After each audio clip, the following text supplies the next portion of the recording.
नमस्कार दोस्तों, स्वागत है आप सभी का हमारे कोरोना स्टडी यूट्यूब चैनल में। और देखिए, बात करते हैं हम बच्चे और बचपन का जो प्रथम प्रश्न पत्र है 2021 के अंतर्गत आपके एग्ज़ाम होने को जा रही हैं 7 जनवरी 2021 से। तो आप लोग बिल्कुल अपने पेपरों के प्रति सचेत रहिएगा। आपको प्रथम गेस्ट पेपर हम इस वीडियो के माध्यम से प्रोवाइड कराने जा रहे हैं। चलिए बात करते हैं उस मॉडल पेपर के बारे में जो हमने आपको इस वीडियो में प्रोवाइड करवाया है। एक चीज़ और दोस्तों, यदि आपको वीडियो पसंद आए तो वीडियो को लाइक कीजिएगा और कोई आवश्यकता है कि नहीं है कि आप लोग चैनल को सब्सक्राइब भी करें। आपके पास में तो वीडियो वैसे भी पहुंच जाएगी।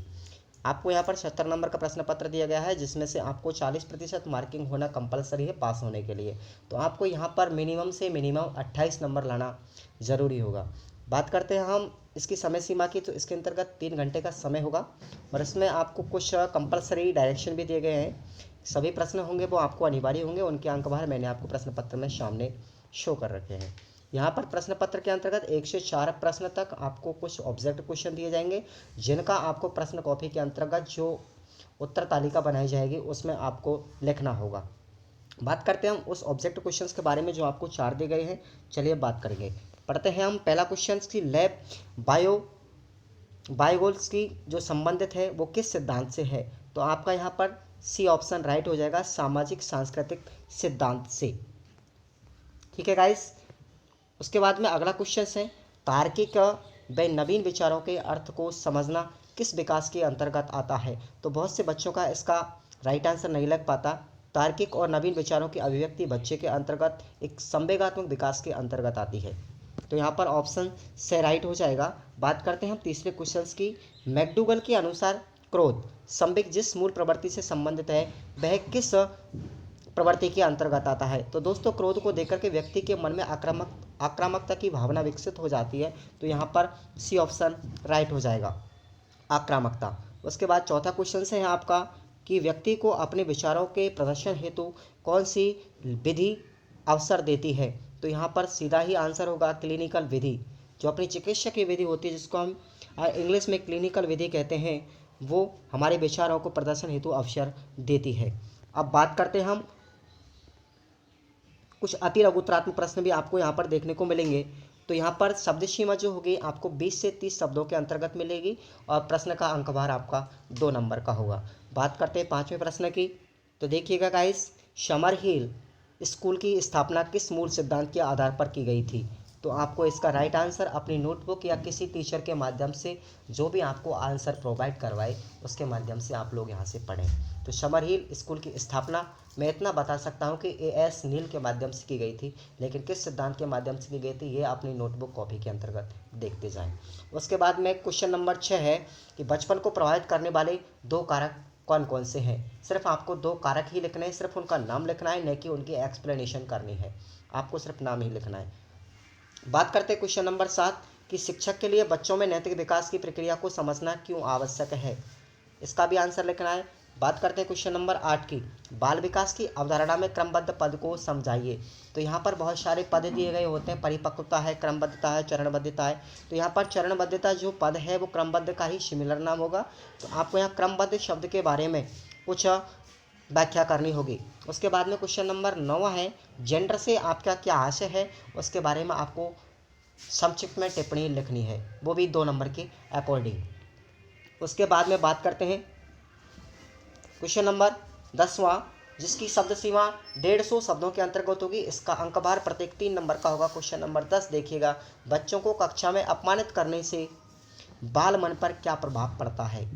बच्चों को कक्षा में अपमानित करने से बाल मन पर क्या प्रभाव पड़ता है, आपको इसका आंसर लिखना है। क्वेश्चन नंबर 11 आपके पास आ रहा है कि बालक के विकास में आनुवंशिकता और परिवेश के प्रभाव को स्पष्ट कीजिए।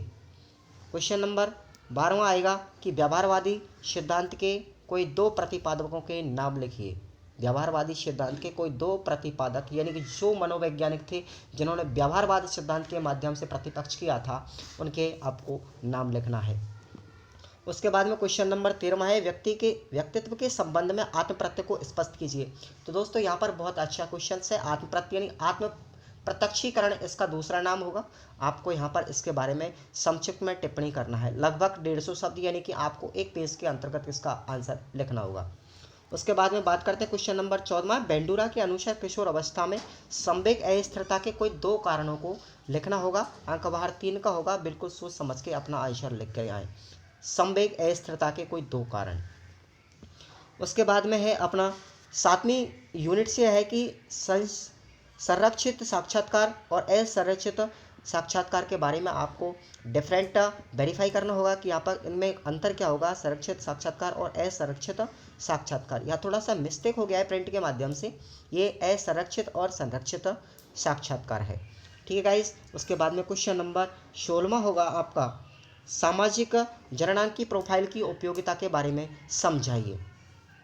क्वेश्चन नंबर 17 होगा कि बच्चों का अध्ययन क्यों आवश्यक है, स्पष्ट कीजिए। अब यहाँ पर आपके जो है लघुत्तरात्मक प्रश्न खत्म होते हैं। बात करते हैं हम निबंधात्मक प्रश्नों की, जिनकी शब्द सीमा आपको 250 लगभग 250 शब्दों के अंतर्गत होगी, आपको यहाँ पर देना है।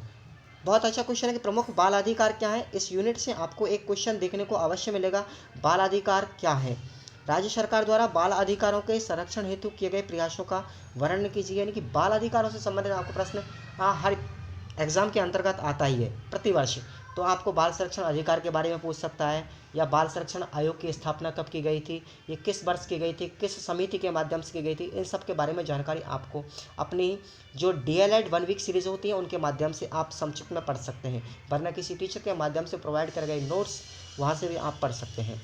दोस्तों मैं यहाँ पर सिर्फ इतनी सी हेल्प कर सकता हूँ कि आप लोगों को सिर्फ यहाँ पर आप गेस्ट पेपर ही प्रोवाइड करवा सकता हूँ, वरना मैं इसकी एक्सप्लेनेशन इसके यूट्यूब के माध्यम से नहीं दे सकता। यदि मैं आपको एक्सप्लेनेशन दूंगा तो वीडियो बहुत लंबी हो जाएगी, उसके लिए सॉरी। बात करते हैं क्वेश्चन नंबर 19वां, वृद्धि और परिपक्वता में संबंध और उनके अंतर, यानी कि उनमें रिलेशन भी क्या है और डिफरेंशिएशन क्या है, उन दोनों में आपको स्पष्ट करना होगा। वृद्धि और परिपक्वता अच्छा क्वेश्चन है, आ सकता है। क्वेश्चन नंबर 20 में बात करते हैं कि संवेगों के विकास में कौन कौन से कारक महत्वपूर्ण भूमिका निभाते हैं और उसकी सविस्तार पूर्वक आपको व्याख्या करनी होगी। 8 नंबर का क्वेश्चन है, ध्यान रखिएगा। आपको 4 क्वेश्चन 8-8 अंक बार के मिलेंगे। अब वैसे तो आपको 28 नंबर ही पासिंग मार्क्स कंपलसरी होते हैं, लेकिन आपको 32 नंबर के यदि आप 4 क्वेश्चन करके आते हैं और वो भी वेरीफाई होंगे पूरी तरीके से, यदि वैलिड तरीके से आप लिख करके आते हैं तो आप पास तो इनमें ही हो जाओगे। बात करते हैं हम क्वेश्चन नंबर लास्ट में है पेपर का, कि सामाजिकरण का पारिस्थितिकी सिद्धांत क्या है, स्पष्ट करना है।